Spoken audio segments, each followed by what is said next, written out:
Welcome to physics heard. स्वागत है आप सभी का। और आज हम लोग करेंगे मूविंग चार्ज एंड मैग्नेटिज्म का लेक्चर नंबर 2। और आज हम लोग देखेंगे इंपॉर्टेंट 5 क्वेश्चंस। लास्ट क्लास हमने लोरेंज फोर्स तक स्टडी कर लिया था और 4-5 क्वेश्चन हमने वहां पर देखा भी था।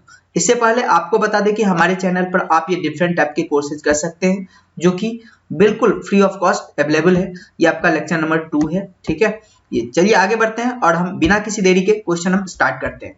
ठीक है, जो पहला लेक्चर था हमारा मूविंग चार्ज का, वहां पर हमने 5 क्वेश्चंस किया था। उसमें कुछ सब्जेक्टिव भी थे और कुछ ऑब्जेक्टिव टाइप के भी थे और साथ ही साथ हमने इंपॉर्टेंट थ्योरी जो मूविंग चार्ज का है उसको हमने कवर किया था। आज हम लोग 5 क्वेश्चन करेंगे। तो क्वेश्चन नंबर 6 यहाँ पर देखते हैं। ठीक है, और थोड़ी सी हम तो जो बॉल पेंट है पेन है आपका पॉइंट, उसका हम कलर थोड़ा चेंज कर लेते हैं। ये देखिए यहाँ पर क्वेश्चन में दे रखा है कि ए प्रोटॉन एंड अ न्यूट्रॉन। ठीक है, एक प्रोटॉन है और दूसरा न्यूट्रॉन है, each moving with velocity v, दोनों का वेलोसिटी v है और इंटर करता है साइमल्टेनियसली यानी कि एक साथ in a region of magnetic field b, acting normal to the direction of velocity. तो कह रहा है कि trace their trajectories establishing the relationship between the two. ठीक है, कह रहा है कि आप इसका ट्राजेक्टरी खींचिए। पहले क्वेश्चन को समझिए क्या कह रहा है। कह रहा है कि दो पार्टिकल है, एक है प्रोटॉन और दूसरा है न्यूट्रॉन। ठीक है, और ये दोनों क्या करता है कि एक साथ इंटर करता है v वेलोसिटी से एक ट्रांसवर्स मैग्नेटिक फील्ड में, नॉर्मल मैग्नेटिक फील्ड में। तो कह रहा है कि इसका ट्राजेक्टरी बताइए, पाथ एनालिसिस कीजिए। देखिए लास्ट क्लास आप लोग अगर ध्यान से देखे होंगे या फिर जो फर्स्ट ये लेक्चर देख रहे हैं तो लास्ट क्लास जो आप लोग देखेंगे वहां पर हमने पाथ एनालिसिस बताया था। तो पाथ एनालिसिस में ये बताया था कि अगर कोई पार्टिकल नॉर्मली अगर फॉल करता है, ठीक है, नॉर्मल मैग्नेटिक फील्ड में ट्रांसवर्स मैग्नेटिक फील्ड में फेंका जाता है तो इसका पाथ सर्कुलर हो जाता है। ठीक है, ये हमने बताया था। तो यहां भी तो नॉर्मली यहाँ पर नॉर्मल मैग्नेटिक फील्ड में फेंका गया है प्रोटॉन और न्यूट्रॉन पे, तो इसका पाथ क्या होगा, सर्कुलर होगा। ठीक है, अब यहां पर एक सवाल है कि अगर सर्कुलर बनाएगा तो क्या प्रोटॉन और न्यूट्रॉन दोनों का सेम रेडियस होगा? ये सबसे बड़ी सवाल है। तो यहां पर आप देखेंगे, यहां पर देखिए क्या रेडियस का हमने जो फॉर्मूला बताया था, डिराइव किया था, वो रेडियस था mv/qb, r equal to mv/qb। तो अगर आप प्रोटॉन की बात करेंगे तो प्रोटॉन का यहाँ पर mass of proton into velocity और charge on proton into magnetic field. ठीक है, ये आ गया। और यहां पर अगर हम न्यूट्रॉन की बात करेंगे तो आ जाएगा md यानी मास ऑफ न्यूट्रॉन, वेलोसिटी तो दोनों का सेम है और b दोनों के लिए सेम है और ये चार्ज आ जाएगा। ठीक है, अब यहां पर आप देखिए कि प्रोटॉन पर जो चार्ज होता है वो एक इलेक्ट्रॉन के बराबर पॉजिटिव होता है और जो न्यूट्रॉन होता है इस न्यूट्रॉन पर कितना चार्ज होता है? तो देखिए ये न्यूट्रॉन जो होता है आपका, ये आपका हाइड्रोजन का जो आइसोटोप होता है, ठीक है, उसमें से एक है। तो आप यहां पर क्या करेंगे, न्यूट्रॉन का चार्ज रखेंगे। मास की बात करेंगे तो यहां पर जो मास होगा आपका, ठीक है, ये थोड़ा ध्यान से देखेंगे, जो न्यूट्रॉन का मास होगा वो थोड़ा ज्यादा होगा प्रोटॉन के मास के तुलना में। ऐसा कुछ यहाँ पर देखिए कंपेयर टाइप से, चूंकि चार्ज जो मैग्नेटिक फील्ड का वैल्यू भी नहीं दिया गया है, सिर्फ करना है ट्राजेक्टरी खींचने के लिए, तो ज्यादा होगा। इसका मतलब है कि जो न्यूट्रॉन है उसका रेडियस ज्यादा हो जाएगा बिकॉज इसका मास ज्यादा है। तो यहाँ पर देखिए, जो यहाँ पर जैसे हम फेंकेंगे तो प्रोटॉन इस पाथ पे, सर्कुलर पाथ पे यहाँ पे मूव करता हुआ नजर आएगा, जबकि न्यूट्रॉन क्या करेगा, इस पाथ पर मूव करता हुआ नजर आएगा। यानी कि न्यूट्रॉन का जो पाथ है वो ज्यादा रेडियस वाला हो जाएगा। तो यही आपका इसका कंप्लीट आंसर हो गया। ठीक है, आप लोग इसको नोट जरूर करेंगे, ये चीजें काफी इंपॉर्टेंट है। यहाँ पर आगे बढ़ते हैं और क्वेश्चन नंबर 7 यहाँ पर देखते हैं क्या कह रहा है। ठीक है, चलिए, कह रहा है कि ए particle of mass 10⁻³ kg and charge 5 microcoulomb enters into a uniform magnetic field 2 into 10⁵ Newton per coulomb moving with a velocity of 20 meter per second in a direction opposite to that of the field। देख क्या कर रहा है कि एक charge particle है, ठीक है, इसका मास यहां पर दे रखा है। आप सबसे पहले नोट करें क्या क्या दिया हुआ है। देखिए मास यहां पर दे रखा है, फिर कह रहा है कि इसके पास चार्ज भी दे रखा है, तो चार्ज भी यहां पर लिख लेते हैं, ये दे रखा है। फिर कह रहा है कि मैग्नेटिक फील्ड का वैल्यू भी दे रखा है, तो आप यहाँ पर मैग्नेटिक फील्ड का वैल्यू यहाँ पर रख सकते हैं। ठीक है, और कह रहा है कि वेलोसिटी भी दे रखा है, तो भी इतना चीज यहाँ पे आपको दे रखा है। और ये जो इंटर करता है ना डायरेक्शन, ये कह रहा है कि जो मैग्नेटिक फील्ड का डायरेक्शन है, ठीक है, उसके उल्टा डायरेक्शन में इंटर कर रहा है, ना कि opposite direction to that of the field, field के उल्टा डायरेक्शन में यहाँ पर ये कर रहा है। कह रहा है calculate distance it move travel before coming to rest. अब कह रहा है कि रेस्ट में आने से पहले ये कितना डिस्टेंस कवर करेगा, इसको आप बताइए। ठीक है, ये हाँ एक चीज यहाँ पर जो हमने भी यहाँ पर गलती कर दी है, ठीक है सॉरी, देखिए यहाँ पर जो दे रखा है ना वो इलेक्ट्रिक फील्ड दे रखा है, ठीक है ना, इलेक्ट्रिक फील्ड यहाँ पर दे रखा है, मैग्नेटिक फील्ड नहीं दे रखा है। ये क्वेश्चन आपका मैग्नेटिक फील्ड का नहीं बनता है, ये इलेक्ट्रिक फील्ड का बनता है। ठीक है, तो यहाँ पर बी नहीं है, यहाँ पर ई दे रखा है इसका, तो इलेक्ट्रिक फील्ड दे रखा है। अब देखिए इलेक्ट्रिक फील्ड क्या करता है, चाहे पार्टिकल मूविंग हो चाहे रेस्ट में हो, इलेक्ट्रिक फील्ड दोनों पर फोर्स लगाता है। तो यहाँ पर जो फोर्स लगाएगा चार्ज पार्टिकल वो कितना लगाएगा, F = QE, ये इलेक्ट्रिक फील्ड का फोर्स है। अगर वही मैग्नेटिक फील्ड होता तो मैग्नेटिक फील्ड कितना फोर्स लगाता, QV×B, ठीक है ये लगाता, बट यहाँ पे इलेक्ट्रिक फील्ड है इतना फोर्स लगाएगा। ठीक है, अब ये फोर्स इक्वल टू हो जाएगा मास इंटू एक्सेलरेशन। तो आप यहां से क्या करेंगे, एक्सेलरेशन निकाल लेंगे। ठीक है, ये QE/m, तो यहाँ पर Q का वैल्यू रख देंगे, आपको दिया हुआ है क्वेश्चन में, इलेक्ट्रिक फील्ड दिया हुआ है और मास दिया हुआ है, ये आपका एक्सेलरेशन है 10⁻³ मीटर/सेकंड²। ठीक है, ये आपका एक्सेलरेशन आ गया। अब जो पार्टिकल यहाँ पर मूव कर रहा था जिस वेलोसिटी से, तो वेलोसिटी दिया हुआ है और फाइनली वो रेस्ट में आ जाएगा, मतलब और एक्सेलरेशन भी यहाँ पर क्या है, कांस्टेंट है। तो हम काइनेमेटिक का जो तीनों इक्वेशन है v = u+at, s = ut + ½ at² और v² = u² + 2s, तो इसको हम लोग यहाँ पर यूज करेंगे।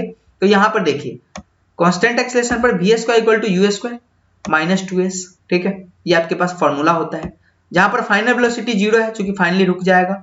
इनिशियल वेलोसिटी आपको क्वेश्चन में यहाँ पर दे रखा है, आप ध्यान देंगे थोड़ा, यहाँ पर इनिशियल वेलोसिटी आपका दे रखा है 20 मीटर/सेकंड और एक्सेलरेशन यहाँ पर निकलकर सामने आ गया।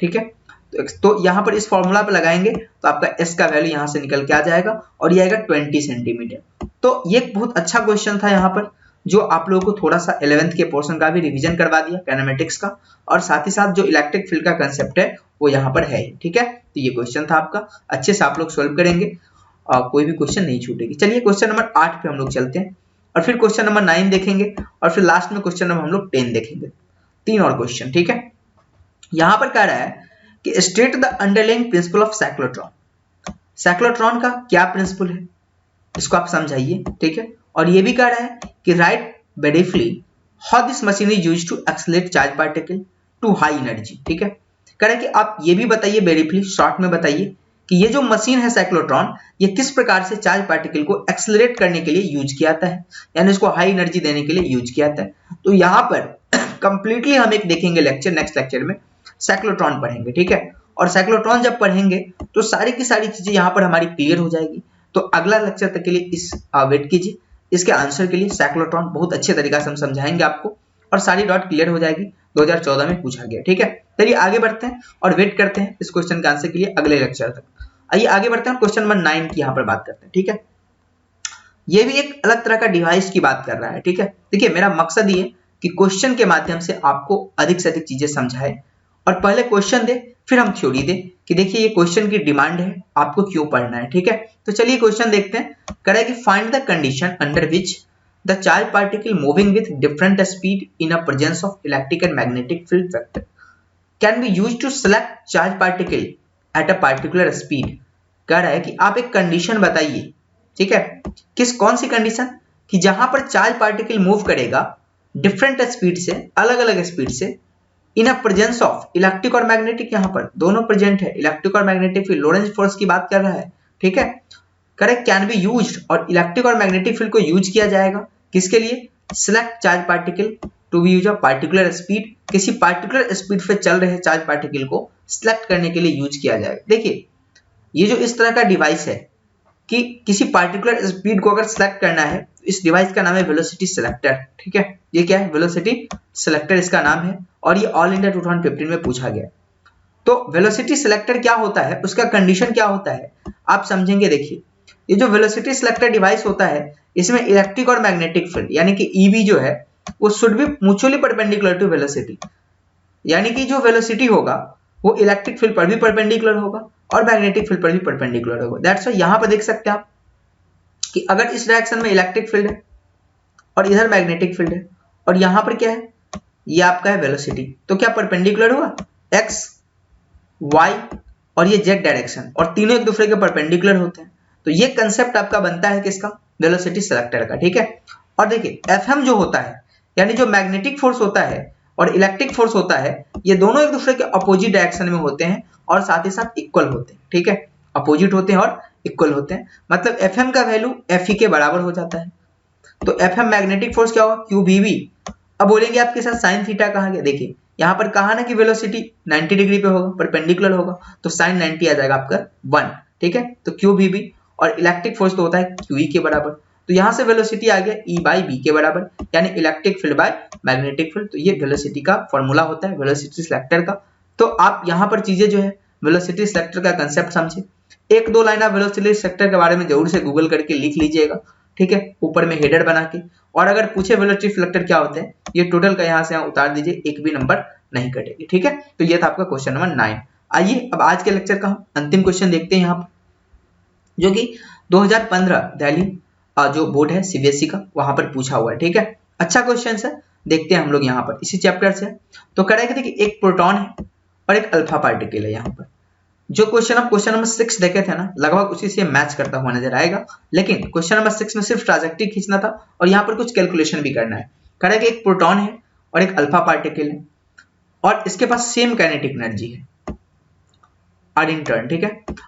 ये कह रहा है कि same kinetic energy are in turn passes through a region of uniform magnetic field acting normal to the plane of the paper and traveling circular path। ये कह रहा है कि एक प्रोटॉन है और एक अल्फा पार्टिकल है, दोनों का एनर्जी सेम है काइनेटिक एनर्जी, और ये एक रीजन में इंटर करता है यूनिफॉर्म मैग्नेटिक फील्ड में, नॉर्मली इंटर करता है, ठीक है। और नॉर्मल जाने के बाद सर्कुलर पाथ बना लेता है। ज्यादा इंफॉर्मेशन दिया, अच्छी बात है कि नॉर्मली अगर जाएगा तो सर्कुलर पाथ बनाएगा। अब कह रहा है deduce the ratio of ready of the circular path described bye them. कह रहे कि आप बताइए कि ये इन दोनों के द्वारा जो पाथ ट्रेस किया जाएगा सर्कुलर, इसके रेडियस का रेशियो क्या होगा।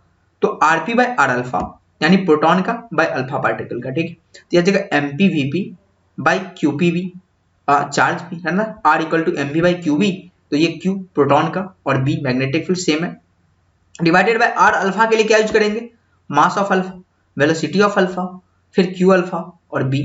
अब देखिए यहाँ से बी कैंसिल हो गया, अब क्या बचा यहाँ से, ये बच गया एमपी बाय एम अल्फा एक साथ कर लिए, वीपी बाय वी अल्फा को एक साथ कर लिए, और ये ऊपर जाएगा यानी कि क्यू अल्फा क्यूपी। ये अगर इस सब का वैल्यू आपको पता चल जाए, ठीक है, तो हम रेडियस आसानी से निकाल पाएंगे।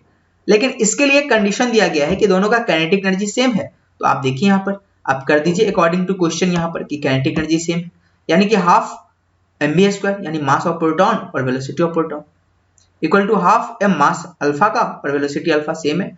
हाफ से आप कैंसिल करेंगे, यहाँ से एमपी बाय एम अल्फा इसको नीचे लाएंगे, एमपी बाय एम अल्फा तो आ गया वीडी अपॉन वीपी, ठीक है। और वी अल्फा, सॉरी ये वी अल्फा है, तो वी अल्फा बाय वीपी का स्क्वायर आ जाएगा, यानी कि वीपी बाय वी अल्फा आ गया आपका root under M alpha by M P, ठीक है, एक ही आ गया। चलिए अब यहाँ पे वैल्यू रख देते हैं R P by R alpha यहाँ से, ठीक है। तो यहाँ से देखिए रखेंगे तो M P by M alpha इसका वैल्यू है, तो यहाँ से आप रख दिए M P by M alpha. चलिए अब वीपी बाई वी अल्फा का वैल्यू ये वाला यहाँ पे पुट कर देते हैं, V P by V alpha M alpha by M P, और ये जगह Q alpha by Q P, ठीक है, ये आ गया। अब यहाँ से देखिए M P mass of proton, और अल्फा का मास कितना होता है, जितना प्रोटॉन का होता है उसका 4 गुना होता है, ठीक है, क्योंकि अल्फा जो होता है पार्टिकल वो हीलियम का न्यूक्लियाई होता है आपका, हीलियम 4 मास नंबर इसका हुआ, तो एक प्रोटॉन का एक प्रोटॉन के बराबर, और इसमें 4 हो गया ना, तो 4 हो गया तो कितना आ जाएगा, मतलब न्यूट्रॉन और प्रोटॉन 4 मास नंबर है 4 एमपी। और फिर यहाँ पर देखिए फिर यही से कर दिए M alpha 4 M P by M P, और चार्ज की बात करेंगे तो अल्फा पर +2 इलेक्ट्रॉन के बराबर चार्ज होता है, ठीक है, और प्रोटॉन पर 1 होता है। अब देखिए इसे ही कैंसिल हो गया, यहां से अगर आप देखेंगे तो एमपी, ठीक है, और ये एमपी से ये एमपी कैंसिल हो गया, ठीक है, फिर यहाँ पर ये एमपी से ये एमपी कैंसिल हो गया, यहाँ पे 1 ऊपर में बचा तो 1 2/4, 2 कहां से, देखिए √4 का 2 आ जाएगा 2/4, और ये यहाँ से 2 आ गया, यानी कि 4/4 यानी 1:1 इसका आंसर हो जाएगा, ठीक है। तो ये आपका सारा क्वेश्चंस था कि ये थ्योरी पढ़ने के बाद हम लोग यहाँ पर 2 क्लास, ये फर्स्ट और ये सेकंड क्लास था, जहां पर हम लोग इस सेकंड क्लास तक हम लोग 10 क्वेश्चन देखे हैं। नेक्स्ट क्लास हम लोग करेंगे साइक्लोट्रॉन के बारे में कि साइक्लोट्रॉन किस तरह का डिवाइस होता है, काफी इंपॉर्टेंट है। तो आप लोग इसी तरीका से लेक्चर को एंजॉय करते रहिए। अगर कोई डाउट होती है तो जरूर पूछा कीजिए, क्योंकि अगर आप डाउट पूछते हैं तो पता चलता है कि आप लोग पढ़ाई कर रहे हैं। ठीक है, बाकी अच्छा लगता है तो दूसरों तक शेयर कर दिया कीजिए और सब्सक्राइब जरूर कर लीजिएगा। Thank you.